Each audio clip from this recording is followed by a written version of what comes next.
Lisa here. Welcome back to my channel. I am going to be doing a quick little impromptu video on how I use certain decks in my spiritual practice. This came up, I believe, in response to a recent video I did, and a subscriber asked me to sort of answer this question. And there are several decks that I work with. I'm just looking up at my tarot altar, but there are several decks that I work with as part of my spiritual practice, not for necessarily divination pulls or that sort of thing. So, or maybe a bit of both. So I'm going to go over the decks that I use regularly as part of my spiritual practice and how I use them. You'll probably find out early on in this video that there's a lot of similarity. Oh, I just realized there's spoilers. Hold on. Forget it. There's spoilers. I piled things next to me. So you might be able to see stuff. Oh well, I'll get over it. I'm just gonna... Such a dork today. Alright, so let me dive in actually with the decks that I work with as part of my moon magic. So there are actually 3 decks currently that I'm now working with as part of my moon magic or moon rituals. So at every new moon, or dark moon, I like to work with, sorry about the traffic noises, but my window is open and I'm warm. So, traffic. What I like to do with the dark moon is I like to pull, and this actually slightly changed recently, but I'm working with the Dark Goddess Tarot. And what I'll do is I will pull from this deck 1 card at every new or dark moon. And I was lucky enough to snag this before Ellen Lorenzi Prince ran out of copies. I don't know if she's completely out or not. There may still be a few up on her website or at various retailers. If you can find this, snap it up because I think it's just beautiful. But if you haven't seen it before, I will tell you, quite honestly, the artwork didn't really speak to me at first, but there is so much depth and magic in this deck that I'm so thrilled that I picked it up. I ended up getting it at Northwest Tarot Symposium last year. But what I like to do is I will shuffle very mindfully and pull a card during the new moon. And then that card lives on my tarot altar, which is up here. I'm going to do one of those VRs to my sacred spaces at some point, but I haven't done it yet. And so I really like working with a particular goddess for a month. And when I say working with a goddess, in this situation, I'm working with the goddesses in more of an archetypal or book learning kind of way, looking for how the energy shows up for me throughout that moon cycle and that sort of thing. But what I love is that because this deck has 78 different goddess archetypes represented, you get a lot of exposure to some of the less commonly discussed goddesses and energies, so there's a lot to learn in this deck. I may eventually do more study on this and then work with it as a tarot, but for now I'm really enjoying working with it in this way. So I'll pull a card from this deck, and then I'll first read the little guidebook. This is just like the little white book that comes with the deck. I'll read the little entry. And then I also have the app, which has the full-length guidebook in it, and I'll read all of that. And I will journal. I'll write some notes, what's standing out to me, what are the messages I think that this particular card has for me for the upcoming month. And I'll visit and check in with that card throughout the month and add to those journal notes. So if I start to notice where these energies are showing up mid-month or between, one moon to the next moon, I'll make those notes. And then when I have all of my notes at the very end, when I'm getting ready to draw for the next moon, so when I hit my next new moon, before I draw my fresh card, I'll review all my notes, I'll reread the bits from the book, and I'll add any final sort of reflections on the month and how that energy showed up. So it's a very thoughtful way for me to pull that energy in and learn from it. And a lot of times this particular deck has some really meaty messages and things to work on and to consider. So I've been really enjoying working with it that way. So that is how I work with the Dark Goddess Tarot at the new moon. The second deck, and this recently changed, which I'll explain in a minute, but the second deck that I am working with during the new moon is the Heal Yourself reading cards. So once each new moon, and it was the first one, oh my god, I just threw them all over the floor and onto my dog. She's now grumpy and walking away. Poor thing. Well, of the cards I have left in my hands, I'll show you these. So I've been talking about these. I will link in the cards my video walkthrough of this deck and my discussion of how I've been working with it and see myself working with it. And what I decided to do was, sorry for the glare, I've got natural light, which is always really glary. But I've decided to pull one of these for a full moon cycle as well. These have in the guidebook a activity, like a suggested activity. So partly I want to be sitting with the message for the entire moon cycle, and I also want to be sitting with the activity and either doing that activity or a version of that activity that makes sense to me. So currently up on my altar is the How Teachable Are You card, which is this one. I love that the deck is, or the book is full color. And the activity is basically about trying something new. That's it in a nutshell, but there's more to it. And the message is about basically checking in with yourself. Are you being teachable? Are you willing to consider new ideas and other people's experiences and perspectives? And I just, having that sort of at the forefront of my sort of work for the month felt really good. So this is sort of my ongoing healing and shadow work deck. So I'm really, really enjoying that so far. I love that I get to hold space for that work for an entire moon cycle, because I did work with these like a card a day for a week and it was too rushed. It didn't feel right. This just feels like a very slow, sit with the energy kind of deck. So I'm really, really enjoying adding that to my new moon ritual. And same thing as before, just like with the Dark Moon Goddess deck, when I first pull this card, I read all the stuff, I make a bunch of notes, and I will be adding to those notes throughout the month. So those are my new moon decks. What I changed is that what I also used to have in the, I should have grabbed the guidebook, but I didn't. What I also used to have in the new moon is my Weaver's Oracle. And so I was working with this the exact same way, only I've moved this. And this deck I am now working with when I am on my period. So I decided that was going to be sort of a sacred feminine time for me, and I was going to use that time to check in with this deck. This deck really has that deep wisdom. It's like I'm using this deck. I'm going to link a video. Jessica Starr, the Story Witch, did a video recently about red tent, red tent is something that I have some familiarity with, but I've never actually been to one, nor do I think it's necessarily quite for me to sit in a physical space with other people.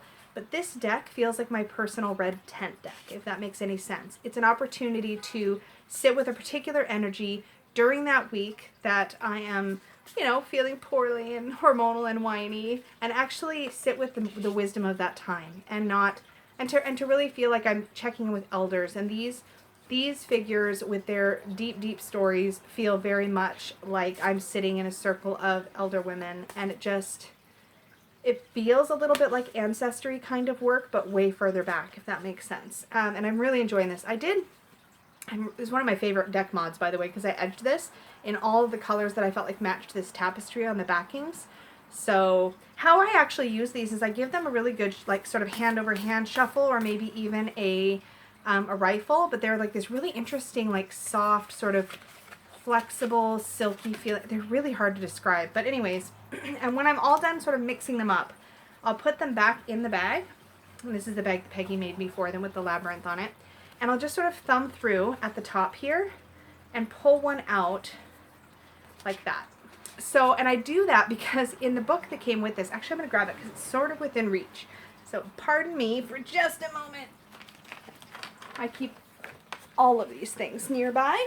So this is the guidebook that came with this deck, and it's meaty. So for every single goddess, and I always have the page marked with like the built-in flap here of whatever goddess I'm working with, or these aren't really goddesses, these are like wise women.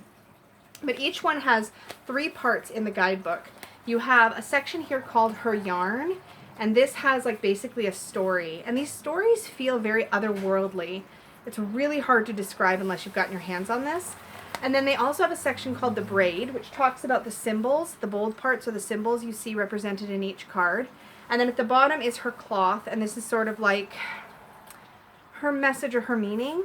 But sometimes I'll pull a card and something from this page will be the thing that really jumps out at me as like my message. Sometimes it's here and sometimes it's here. So even though there's these 3 sections, I kind of feel like wisdom could come from any part of that story.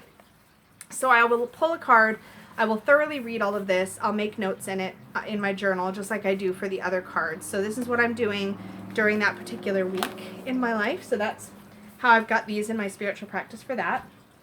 Again, this is the Weaver's Oracle by Karen Hillier. And then lastly, for moon work specifically, at the full moon, I am working with the Goddess Oracle. And this is the one, Sophia Marashinsky and Hrana Janto, I believe. Oh, did I just pull that out? I think I did. So I will pull one goddess from this deck, and she will also be sitting. So all of these cards that I've pulled sit on my tarot altar up here where you can't see. I will definitely do a video showing you my spaces soon. But same as before, I will read thoroughly the guidebook. I also have another book. I should have been more prepared. Hold on, I'm going to sneak behind the camera again. Oops. So I will also, whenever I pull a goddess, I also look her up. So first I read her entry and her ritual in the associated guidebook. And the guidebook for this deck is really, really beautiful. And there's usually a poem, like an invocation style poem is how it reads to me. And there is a activity or a ritual, like a meditation or suggested way to connect in the guidebook. And so I'll usually read through that. If that resonates, I might do that activity sometime in the month. So I'll make a note of that in my journal if that's what I'm going to do. But once I've selected the goddess and I've read about her in that book, I also look her up to see if she is in this book. I've been really enjoying this particular book. It's by Sky Alexander. Beautiful cover. But it's got these really great illustrations throughout. And they're not long sections. There's a lot of goddesses that are in here. They're not all in here, of course. But you have all these different, show you an actual front page. Like this is Freya's pages. Here is like Ostara, and the art comes from all different sources. They're all credited in the back of the book, of course. Parvati. So I'll look and see if the goddess that I've drawn is in this book. They aren't always. And I'll read about her there. And I will also pull from this Susan Seddon-Boulay Goddesses deck. This to me is more like an info card deck. But these are really, really beautiful too. And some of the artwork goes landscape, which sometimes drives me a little batty. But what's neat about this artwork is that, it's really iconic to me. Susan Seddon-Boulay's artwork was like the magical artwork that I grew up on as like a baby witch, if that makes any sense. It's the stuff you saw in metaphysical stores and on calendars, and it's just always felt so magical and enchanting to me. See, here's one that goes landscape. But these, on the back of every one, they have like a little write-up about the goddess represented. So I really enjoy that. So I'll flip through here and see if the goddess that I've pulled is in this deck and read about her there. And then if I move to, I might read about her other places too. I've got other books, or maybe I'll look her up on the internet and just kind of see what messages she might have for me. But this to me feels very, again, it's very cerebral in some ways, and it's very much about sort of connecting with the goddesses in an archetypal way. What lessons do they have? What messages are there to be gleaned? What wisdom can I get from this connection? That sort of thing. Whereas when I do work with my sort of matron, as I'm going to call it, my matron archetype or goddess, it feels much more personal and more personified. But this is definitely something that fills my cup. Having these sort of rituals for each part of the moon cycle makes me feel very connected. So those are the mainstays. And then when I want to connect, like sort of direct with spirit, the deck that I typically reach for is my Spirit Keepers Tarot by Venabelle Wen. This is the first edition. This was my study deck for the first quarter of 2019. And so I really had some time to get to know this deck and to build a relationship with it. And I really, really, really enjoy it for that purpose, for connecting with spirit. So if I wanted to specifically do, say, ancestor work, or I want to specifically reach out to sort of what I would consider the divine realm, this is the deck I would reach for. And I would specifically use the Spirit Keeper card. And I would either put this out on the table as a significator, or I would shuffle her into the deck and pull the cards around her as a way of opening communication. There's other ways, too, that I have used this deck. But this is really, really beautiful, and I believe her Vitruvian edition, the pre-orders are shipping now, and I believe there are still extra decks that you can pick up, but I really do love the first edition. The Vitruvian is beautiful. It's got like a parchment color to it, and a few of the cards have been changed, but this deck I ended up bonding with this deck in a way that I haven't really bonded with many decks.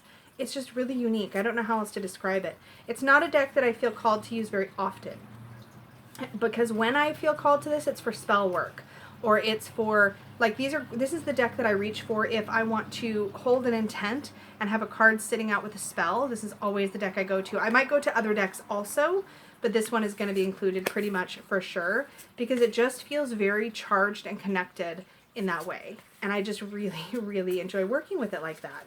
So I don't very often pull this for just general readings, if that makes any sense, but I love working with it when I'm in that more spiritual headspace, when I want to do something a little deeper. I love reaching for this one. And then there are two other sort of honorable mentions, one of which probably won't surprise you at all. But first, I wanted to just bring up these little Making Magic sigil cards again. These are called, actually, I think they're called, do they even say? No.